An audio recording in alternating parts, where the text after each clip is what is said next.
Hello everyone, welcome to our channel eShiksha Assam. For more videos, like, subscribe and kindly do share. Hello students, I am Babita. Itimoite ami chapter number 1 introduction to hack korisu and today I will teach you chapter number 2 consumers equilibrium. এই চ্যাপ্টাৰটো সবসে lengthy chapter হয় আৰু এই চ্যাপ্টাৰৰ পৰাই সবসে বেছি মাৰ্কছৰ question আহিব so এই চ্যাপ্টাৰটো বুজিবলৈ আমি বহুতখিনি বেসিক কনসেপ্টস ক্লিয়াৰ হ'ব লাগিব আহা অলপো পলম নকৰাকৈ আমি চ্যাপ্টাৰটো আৰম্ভ কৰো So students, এই চ্যাপ্টাৰৰ প্ৰথম টপিকটো হৈছে ইউটিলিটি। ইউটিলিটি মানে কি? ইউটিলিটি মানে হৈছে এই সকলোবোৰ বস্তু যোনবিলাকে মানুহৰ ওয়ান্টস খিনি স্যাটিসফাই কৰিব পাৰে। সে ফৰ এক্সাম্পল এজন মানুহ দৌৰি আহি আছে তেওঁ কি হল বহুত জোৰছে পিয়া লাগিলে সেই পিয়া লগাটোৱে তেওঁৰ কাৰণে ইউটিলিটি কাৰণ যেতিয়া তেওঁ পিয়া লাগিলে তেওঁ লগে লগে এক গ্লাস পানী খাই দিলে আৰু তেতিয়া তেওঁ কি কৰিলে ম্যাক্সিমাম স্যাটিসফ্যাকশন লাভ কৰিলে যেতিয়া তেওঁ পানী খালে সো এই পাৱাৰটোকে ইউটিলিটি বুলি কোৱা হৈছে আৰু ইউটিলিটিটো হৈছে এইটো কেনেকুৱা ধৰণৰ পাৱাৰ এই পাৱাৰটো আমি না দেখি পাও না আমি টাচ কৰিব পাৰো সো এই পাৱাৰক ইনটেনজিবল পাৱাৰ বুলি কোৱা হৈছে আহা আমি এই ডেফিনেশনটো এতিয়া লিখিম যে utility it is an intangible power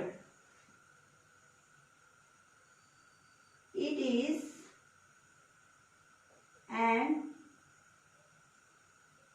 intangible power. এটো কেনেকুৱা ধৰণৰ পাৱাৰ এটো ইনটেনজিবল পাৱাৰ এই পাৱাৰত কি হয় এই পাৱাৰে who satisfy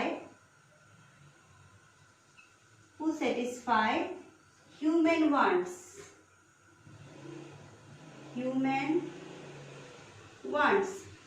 So utility মানে আমি কি গম পালো যে utility is an intangible power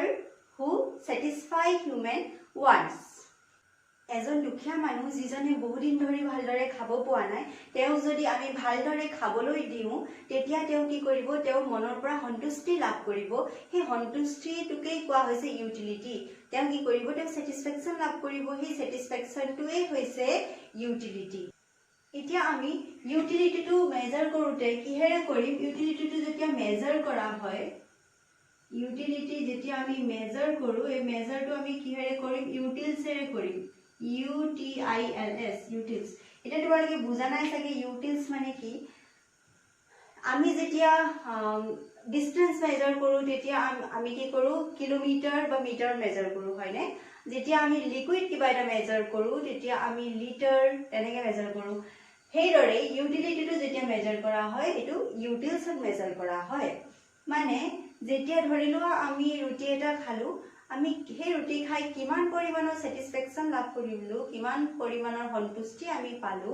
হেতু আমি কেনেকৈ গম পাম হেতু আমি ইউটিলছত গম পাম ধৰিলোৱা হল যেতিয়া আমি ৰুটি এটা খাম তেতিয়া আমি কিমান পৰিমাণৰ সন্তুষ্টি লাভ কৰিলো সেই বস্তুটো আমি কিহেৰে মেজাৰ সেই বস্তুটো কিহেৰে আমি দেখুৱাব পাৰিম ইউটিলছৰ হৈতে আমি ক'ব পাৰিম যে ইমান পৰিমাণৰ ইমান ইউটিলছ আমি স্যাটিসফ্যাকশন লাভ কৰিম স্টুডেন্টস এটা কথা মনত থবা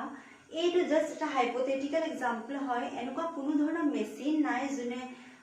যাৰ হৈতে আমি গম পাম যে ইমানখিনি বস্তু খাই আমি ইমান স্যাটিসফ্যাকশন লাভ কৰিলো ইমান পৰিমাণৰ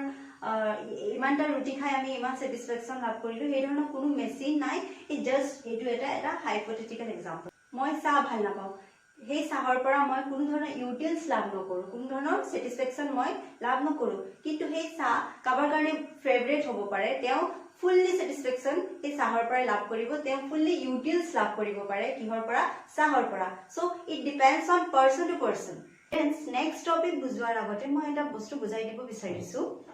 যে ইউটিলিটি এনালাইসিস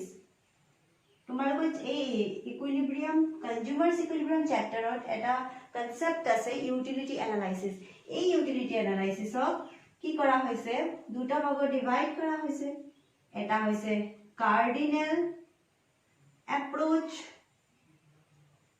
আৰু আনটো হৈছে কি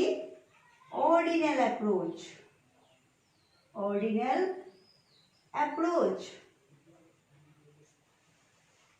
দুটা ডিভাইড কৰা হৈছে কাৰ্ডিনেল এণ্ড অৰ্ডিনেল ইয়াত চোৱা কাৰ্ডিনেল এপ্ৰোচত কি দেখুৱা হয় কাৰ্ডিনেল এপ্ৰোচত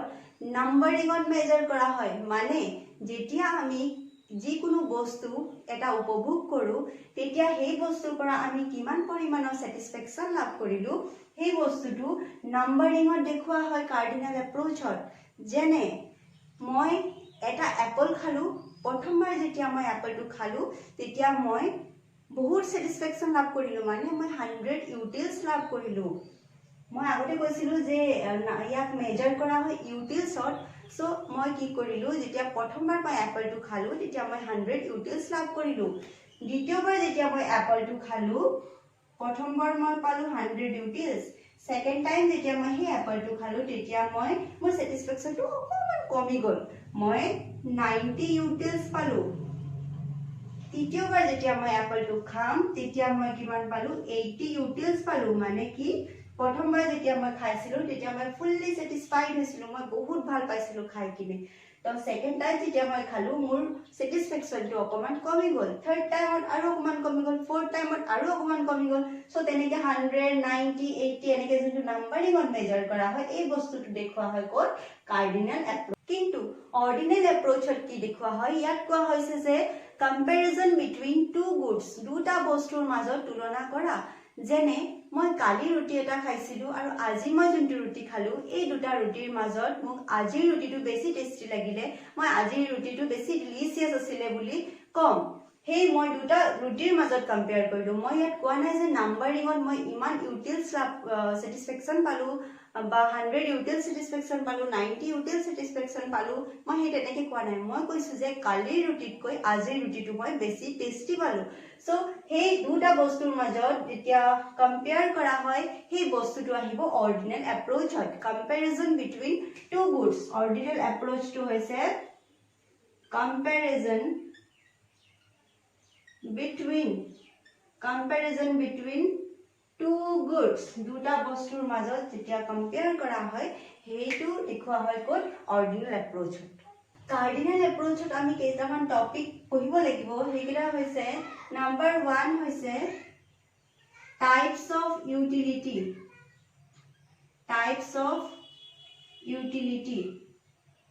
ইউটিলিটিৰ টাইপস কি law of diminishing marginal utility law of diminishing marginal utility ইয়াৰ লগত আমি কি সাম ৰিলেশন কাৰ ৰিলেশন সাম ৰিলেশন between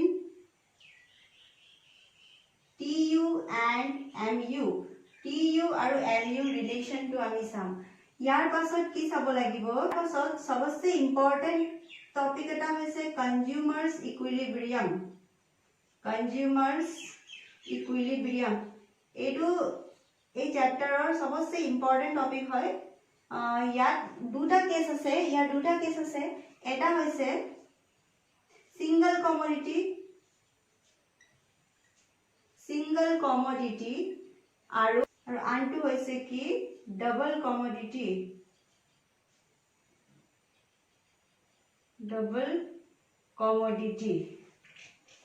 এতিয়া আহা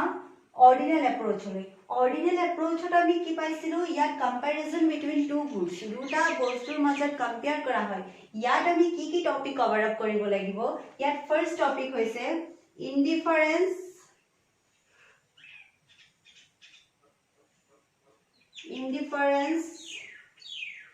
ইনডিফাৰেন্স কাৰ্ভ ইয়াত আমি কভাৰ আপ কৰিব লাগিব কি ইনডিফাৰেন্স কাৰ্ভ তাৰ পাছত আৰু কি আছে ইয়াত ইনডিফাৰেন্স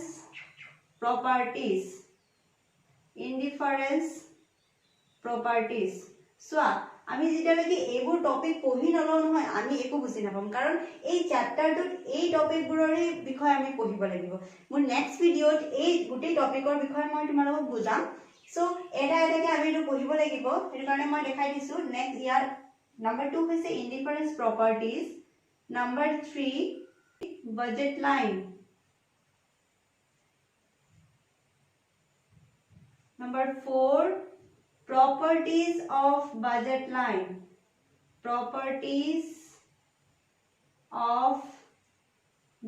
line Number 5,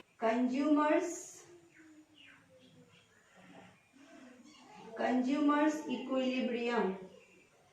এতিয়া চাবা consumers equilibrium ইয়াতো পাইছো হয়নে কিন্তু ইয়াত কি হৈছে দুটা কেছত আছে কোন দুটা কেছ আছে single commodity and double commodity কিন্তু ইয়াত আমি যেতিয়া consumers equilibrium পঢ়িম তেতিয়া আমি কি পাম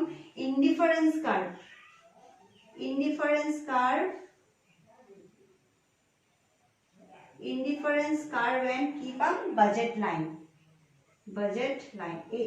এই দুটাৰ বিষয়ে পঢ়িম এতিয়া চাবা এই কাৰ্ডিনেল এপ্ৰোচ আৰু অৰ্ডিনেল এপ্ৰোচ যেতিয়া আমি পঢ়িম আমি এইখিনি টপিক কভাৰ আপ কৰিব লাগিব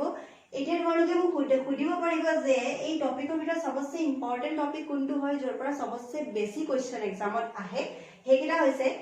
কাৰ্ডিনেল এপ্ৰোচৰ topic number 4 consumer's equilibrium single commodity and double commodity এই টপিকৰ পৰা বেছিকে কোৱেশ্চন আহিব এক্সামৰ কাৰণে আৰু অৰ্ডিনেল এপ্ৰোচৰ টপিক নম্বৰ 5 ইয়াৰো consumer equilibrium in case of indifference curve and budget line next ভিডিঅ'ত আমি কাৰ্ডিনেল এপ্ৰোচৰ topic number 1 types of utility পঢ়িম ইউটিলিটি কেইটা টাইপস থাকে হেতু আমি আমাৰ নেক্সট ভিডিঅ'ত চাম আজিৰ কাৰণে ইমানতে সামৰণি মাৰিছো ধন্যবাদ